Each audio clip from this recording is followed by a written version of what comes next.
নমস্কাৰ বন্ধু বান্ধৱীসকল, আজি পুনৰ আহিছোঁ আপোনালোকৰ মাজলৈ কেইটামান নতুন অংক লৈ পেলাই। তো আশা কৰিছোঁ আপোনালোক সকলোৱে ভালে আছে। তো আজি আমি কেইটামান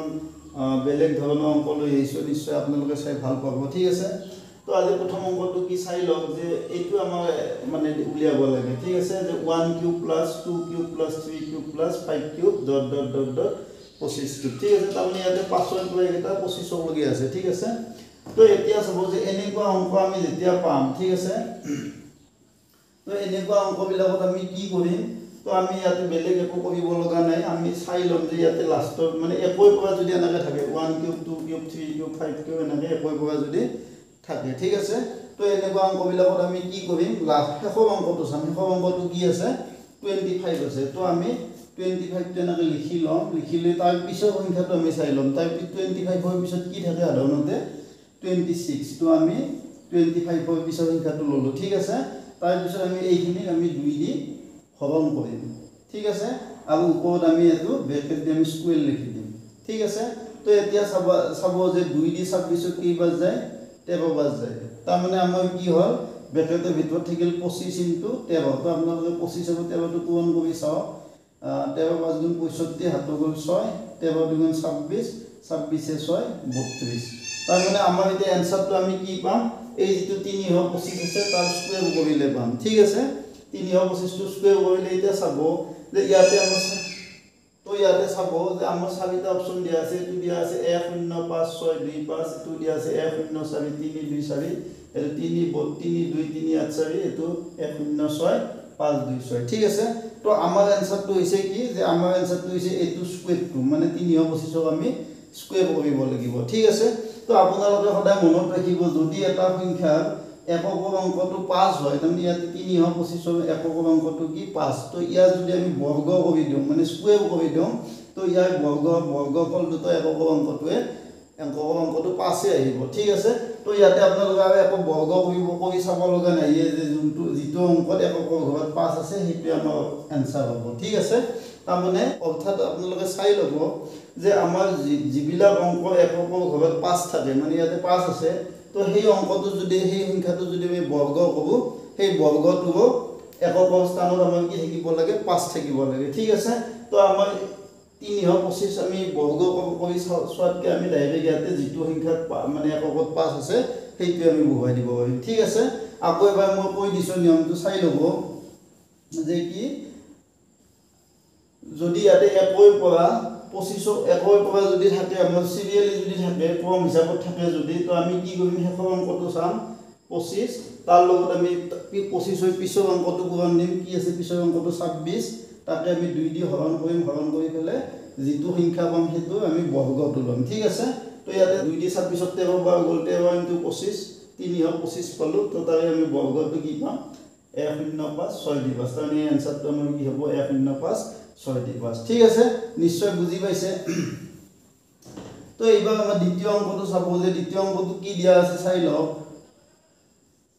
তো দ্বিতীয় অংকটো চাব, এইটো ইণ্টাৰেষ্টিং অংক। চাব যে 2 নম্বৰ অংকটো কি দিয়া আছে, 51 square minus 50 square plus 49 square minus 48 square plus 47 square minus 46 স্কুৱেৰৰ মান কিমান।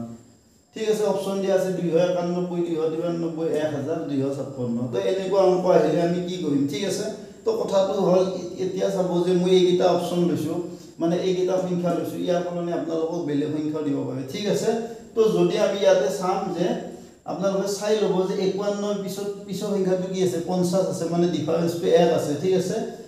49ৰ পিছত কি আছে, 48 আছে, ডিফাৰেঞ্চটো 1 আছে। 47ৰ পিছত 46 আছে, ডিফাৰেঞ্চটো কি আছে,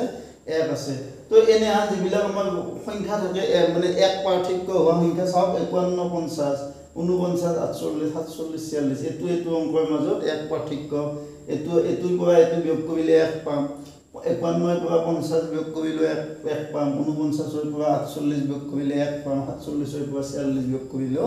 1 পাম। ঠিক আছে, তো এনেহান অংকবিলাকত আমি কি কৰিম, যিবিলাকৰ পাৰ্থক্যটো 1 হয়, এনেকৈ স্কুৱেৰ হৈ থাকে। ঠিক আছে, তো আমি ইয়াতে বেলেগ একো কৰিব লগা নাই, আমি ইয়াতে সংখ্যা এটা যোগ কৰি দিলে হৈ যাব। অৰ্থাৎ আপোনালোকে কি যোগ কৰিব লাগিব, 51 plus 50 plus 49 plus 48 plus 47 plus 46, তাৰমানে এইটো 51 50 49 48 47 46 এইকেইটা আপোনালোকে যোগ কৰি দিলে এনসাৰটো পাই যাব ঠিক আছে তো ইয়াতে যোগ কৰিলে কি হ'ব 6 6 ইয়াতে 13 21 21 29 30 31 ঠিক আছে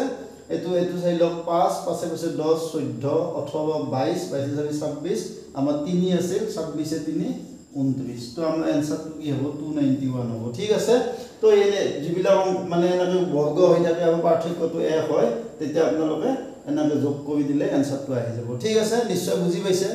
তো এবাৰ 3 নম্বৰ অংকটো চাব চাই লব যে ইয়াতে চাব এই অংকটো কি দিয়া আছে √5 √3 by √5 minus √3 ঠিক আছে plus √5 minus √3 by √5 plus √3 ঠিক আছে তো আপোনালোকে ভালদৰে লক্ষ্য কৰিলে দেখা পাব যে ইয়াতে √5 plus √3 আছে ইয়াতে √5 plus √3 আছে ঠিক আছে ইয়াতে √5 minus √3 আছে ইয়াতে √5 minus √3 আছে ঠিক আছে তো এনেহান যিবিলাক অংক আছে যে ইয়াতে মানে এই প্ৰথম ভগ্নাংশটো লবটো যি থাকে দ্বিতীয় ভগ্নাংশটো হৰটো হেইয়ে থাকে আৰু প্ৰথম ভগ্নাংশটো মানে হৰটো যি থাকে দ্বিতীয় ভগ্নাংশটো লবটো একে থাকে ঠিক আছে আৰু এনেকে √5 যদি থাকে ঠিক আছে তো তেতিয়া আমাৰ এনসাৰটো কি হ'ব আপোনালোকে মানে বেলেগ একো কৰি চাব নালাগে ঠিক আছে তো এনেকুৱা অংক থাকিলে আমি কি কৰিম আমি কম সময়তে কেনেকৈ কৰিম যে ইয়াতে আপোনালোকৰ √5 আছে √3 আছে তো আপোনালোকে বেলেগ একো কৰিব নালাগে ইয়াতে 5 লেখক 3 লেখক ঠিক আছে এটো 5 আৰু এটো 3 √5 লিখিব নালাগে আৰু 2 এটা পূৰণ দিয়ক ঠিক আছে নিশ্চয় বুজি পাইছে আৰু তলত আমাৰ জি আছে মানে √5 - 3 আছে যে এই দুটাৰ আমি পাৰ্থক্যটো লিখিব লাগে মানে ইয়াতে 5 আছে এটো 5 এটো 3 তো 5 3 মিলে আমি কি লিখিম 2 লিখিম ঠিক আছে তো এটা এই দুই ক্যান্সেল যাব তো আনসারটো কি হ'ব 5 3 কি হ'ব 8 হ'ব ঠিক আছে নিশ্চয় বুজি পাইছে তো ওপৰত আমি কি লিখিম ওপৰত আমি √5 নোহোৱা বুলি ভাবি লম 5 + 3 লিখিম লিখি পেলে তাৰ লগত 2 এটা পূৰণ দিম আৰু তলত লিখিম এই 5 আৰু 3 পাৰ্থক্যটো লিখি দিম ঠিক আছে তো এটো নিশ্চয় বুজি পাইছে তাৰ পিছত আমি 6 নম্বৰ অংকটো চাম তো এনেকুৱা অংকবিলাক আসলে 10 এডভান্স খানৰ আছে ঠিক আছে ক্লাস 10 এডভান্সত আছে তো এনে অংকবিলাকত আমি কি দিয়া আছে √20 প্লাস √20 ইনফিনিটি অসীমক লগিন আছে ঠিক আছে তো আমাৰ ইয়াত 4টা অপচন দিয়া আছে 5 4 10 20 দিয়া আছে ঠিক আছে তো এনে অংক আহিলে আমি কি কৰিব লাগিব কম সময়ত কৰিব লাগিলে আপোনালোকে বেলেগ একো চাব নালাগে এই যে 20 টো আছে এই সংখ্যাটো যেটো আছে এই সংখ্যাটো দুটা সংখ্যাৰ পূৰণফল হিচাপে লিখক যি দুটাৰ পাৰ্থক্য কি হয় এক হয় ঠিক আছে তো আমি কি লিখিব পাৰিম 5 * 4 লিখিব পাৰিম তাৰমানে 20 মানে আমি কি লিখিব পাৰিম 5 * 4 লিখি দিব পাৰিম ঠিক আছে তো এতিয়া আমাৰ এনসারটো কি হ'ব যদি ইয়াতে মাজত যদি বিয়োগ চিন থাকিলে আমাৰ এনসাৰটো সৰু সংখ্যাটো হলা হয় ঠিক আছে কিন্তু ইয়াতে মাজত কি চিন আছে যোগ চিন গতিকে আমাৰ এনসাৰটো কি হ'ব ডাঙৰ সংখ্যাটো হ'ব মানে 5 হৈ যাব ঠিক আছে তো ইয়াতে 20 ৰ সলনি যদি 6 থাকিলে আমি কি কৰিলে হয় 6 থাকিলে 6 মানে কি 3 * 2 তো এনসাৰটো আমাৰ কি যোগ থাকিলে এনসারটো 3 হলে মানে বিয়োগ থাকিলে এনসারটো কি হলে 2 হলে নিশ্চয় বুজি পাইছে তো মই 5 নম্বৰ অংকটো চাব কি দিয়া আছে যে এখন ৰলাৰে পথাৰ এখন সমান কৰাতে 100 পাক ঘূৰিব লাগে ঠিক আছে যে যদি ৰলাৰখনৰ দৈৰ্ঘ্য 84 সেন্টিমিটাৰ আৰু ব্যাসাৰ্ধ 35 সেন্টিমিটাৰ হলে পথাৰখনৰ কালি কিমান ঠিক আছে অপচন দিয়া আছে 184.8 185 180 184.6 ঠিক আছে তো এতিয়া চাব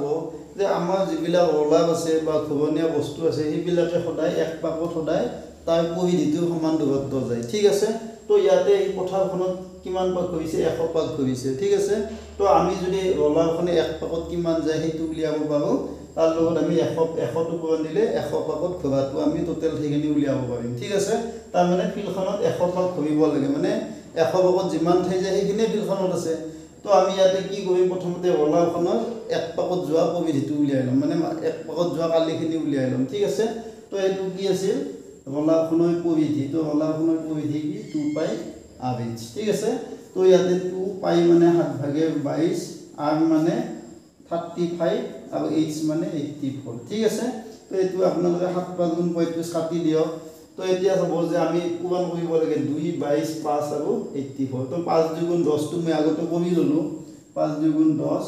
আৰু এতিয়া 22 আৰু 84 যদি আমি পূৰণ কৰো কি হয় চাই লওক 84 22 2 4 * 8 2 8 * 16 2 4 * 8 2 8 * 16 ঠিক আছে 8 8 6 14 6 1 7 8 1 তো 1848 ঠিক আছে তো এইটো আমাৰ এইটো 22 পূৰণ কৰাতে কি হ'ল 1848 ঠিক আছে তো তাৰে লগত যদি আমি 10 এটা পূৰণ কৰি দিওঁ কি হ'ব এটা শূন্য আহি যাব তো ইয়াতে কি হ'ব 18480 হ'ব এইখিনি ঠিক আছে তো এতিয়া চাব যে বলাফলে কিমান পাক ঘবিছে 100 পাক ঘবিছে তো 100 পাকত যোৱা মানে কালিটো উলিয়াব লাগিলে ইয়াৰ লগত দুটা শূন্য আমি দি দিলে হ'ল ঠিক আছে তাৰ মানে আমাৰ যিখন পথাৰ আছে সেই পথাৰখনৰ কালি হৈছে ইমান সেন্টিমিটাৰ স্কয়াৰ ঠিক আছে তো আমাৰ এনসাৰটো কিন্তু আমাৰ যেহেতু মিটাৰ স্কয়াৰত আছে তো আমি এইটো আমি মিটাৰ স্কয়াৰ মিটাৰলৈকে লৈ যাব লাগিব ঠিক আছে তো মিটাৰলৈকে নিলে আমাৰ কি হ'ব সেন্টিমিটাৰে 1 মিটাৰ ঠিক আছে 100 সেন্টিমিটাৰ হলে যেহেতু 1 মিটাৰ গতিকে ইয়াতে যেহেতু সেন্টিমিটাৰ স্কয়াৰ আছে তো আমি কি হেড ডিভাইড কৰিব লাগিব 100 পূৰণ 100 দি ঠিক আছে তাৰ মানে আমি 1000 আমি 10000 দি ডিভাইড কৰিম ঠিক আছে তো আমি কেইটা ভাগত দশমিক দিম এটা দুটা তিনটা চাৰিটা তো এটা দুটা তিনটা চাৰিটা মানে আমি দশমিকটো ইয়াতে দিম ঠিক আছে তো আমাৰ এনসারটো কি হ'ব 184.8 হ'ব ঠিক আছে তো ভিডিওটো চাই নিশ্চয় ভাল পাইছে যদি ভাল পাইছে ভিডিওটো লাইক কৰিব শেয়াৰ কৰিব আৰু চেনেলটো সাবস্ক্ৰাইব কৰিব নাপাহৰিব ঠিক আছে ধন্যবাদ